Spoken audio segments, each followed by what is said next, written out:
Hello' বন্ধু, current আছামলৈ স্বাগতম। জয় জয়তে আপোনালোকক মোৰ চেনেললৈ অহাৰ কাৰণে ধন্যবাদ জ্ঞাপন কৰিছোঁ। এতিয়া আপোনালোকে চাওক, এইজোপা এজোপা সাঁচি গছ, এই দুজোপা সাঁচি গছ, আৰু আপুনি যদি ভালকৈ চকু দিয়ে এই গোটেইসোপা সাঁচি গছ, অতি ধুনীয়া ধুনীয়া সাঁচি গছ হৈ আছে। কিন্তু হ'লে কি হ'ব, এই সাঁচি গছবিলাকত অকণো মাল নাই। এই অকণো নাইকিয়া, যিবিলাক গছত অকণো মাল নাই, এই গছবিলাকত অলপোৱেই মাল নাই। ইয়াৰ মাল নাইকিয়া মুখ্য কথা হ'ল যে পুলি চিলেকশ্যন ভুল হ'ল। সাঁচি গছ ৰুব লাগে কাৰণেই সাঁচি গছ ৰুলে। চাওক, সাঁচি গছ ৰুব লাগে কাৰণেই সাঁচি গছ ৰুলে, কিন্তু এতিয়া এই সাঁচি গছবিলাকত সমূলি মাল নাই। এতিয়া আপুনি এই যে ফুটাটো দেখিছে, এই দেখিছে, ইয়াতে অকণমান মাল আছে। এতিয়া আপুনি এই মালটো চাওক বন্ধ হ'বলৈ গৈ আছে। এতিয়া আপুনি কি কৰিব, ইয়াৰ ঠিক তলতেই 4 আঙুলমান তলতে এডাল গিমিট মাৰি দিয়ক। আৰু যিখিনি কোলা কোলা ওলাই আহিব, সেইখিনি আপুনি সংগ্ৰহ কৰক। আপুনি তেনেকৈ যিবিলাক গছত আপুনি এটা ফুটি দেখিছে বা দুটা ফুটি দেখিছে, সেইবিলাকৰ পৰা আপুনি মালটো সংগ্ৰহ কৰক।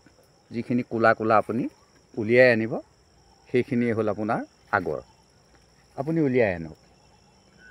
আৰু কি হ'ব, আপুনি যেতিয়া বিন্ধাটো মাৰিব, খাৰাকৈ মাৰিব, যাতে আপোনাৰ মালটো সৰহকৈ ওলাই আহে। পাকে পাকে মালটো ওলাই আহিব। গিমিটটো পকাই দিয়াৰ লগে লগে আপোনাৰ মালটো লাহে লাহে বাহিৰলৈ গুচি আহে। আৰু আপুনি সেইখিনি আনি কি কৰিব লাগিব, সিজাই পেলাওক। কিন্তু ক'ত সিজাব? আপুনি সিজাবলৈ হ'লে যিবিলাক পিতলৰ কেৰাহী, আপুনি পিতলৰ কেৰাহীত সিজাব লাগিব। ষ্টিল, এলুমিনিয়াম বা মাটিৰ কেৰাহীত যদি আপুনি সিজায়, ইয়াৰ গুণাগুণটো নিচেইকৈ নাইকিয়া হৈ যাব। সেইকাৰণে আপুনি পিতলৰ কেৰাহী, সৰু কেৰাহী এখন আপুনি কিনি ল'ব, 1000 মান টকা ল'ব, সৰু কিনিব, 1 কেজি চাইজৰ। আপুনি তাত সিজাই পেলাব। আৰু ওপৰত কাঁহৰ কাঁহী এখনে আপুনি ঢাকোন মাৰি দিব। আপুনি সিজাই থাকক। আপোনাৰ যিকণ আপুনি আগৰ উলিয়াইছিলে, আগৰকণটো নিচেই কম, গতিকে তাত আপুনি পানীও নিচেই কম দিব।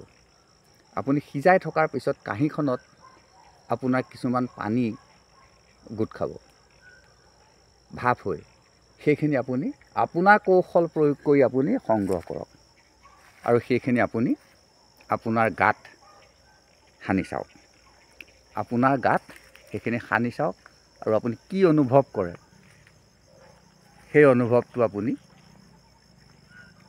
মনত ৰাখক। আপোনাৰ অৱসাদ দূৰ হৈ যাব, টেনশ্যন দূৰ হৈ যাব, ক্লান্তি ভাৱ আপোনাৰ আঁতৰি যাব, ইত্যাদি ইত্যাদি। আপোনাক মই এইটো এটা ভাল পৰামৰ্শ দিলোঁ।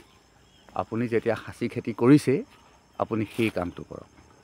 2 নম্বৰতে, মই এই 3 দিন আপোনালোকক একাদিক্ৰমে সাঁচি গছত মাল বনাবলৈ যিখিনি ভিডিঅ' আপলোড কৰি আছোঁ, সেইখিনি কিন্তু আপুনি এনেকুৱা একেবাৰে মাল নাইকিয়া গছতহে কৰিব পাৰিব। আপুনি মাল থকা গছত কেতিয়াও সেইটো কাম নকৰিব, কাৰণ এইটো বহুত মূল্যৱান গছ। আপুনি ধৈৰ্য নেহেৰুৱাব। কিন্তু যেতিয়া আপোনাৰ গছডাল 30 বছৰ হৈ গ'ল, আপোনাৰ মাল ধৰা নাই, আপোনাক আৰু বাট চাই থাকিব নোৱাৰে, আপুনি বুজি পালে যে এইটো ভাল সঁচৰ নহয়, সাঁচি গছডাল বেয়া সঁচৰ আহিলে, তেতিয়া আপুনি সেই কামটো কৰি সাঁচি গছডাল 5000, 10000 যি পায় বিক্ৰী কৰি দিব। হেল্ল' বন্ধু, বেছি দীঘলীয়া নকৰোঁ, আকৌ লগ পাম, আকৌ কথা পাতি থাকিম। আপোনালোকৰ মৰম চেনেহ সঁহাৰি পাইছোঁ, গতিকে ময়ো ৰৈ নাথাকোঁ, আপোনালোকক দিয়ে থাকিম, চাই থাকিব। শেষত সকলোলৈকে শুভেচ্ছা জনালোঁ। ভালে থাকক, নতুন বছৰত আদৰিবৰ কাৰণে সাজু হওক। সকলোলৈকে আশীৰ্বাদ থাকিল, মোলৈ আশীৰ্বাদ জনাব। আজিলৈ মোৰ ভিডিঅ'টো ইমানতে সমাপ্ত কৰিলোঁ। ধন্যবাদ।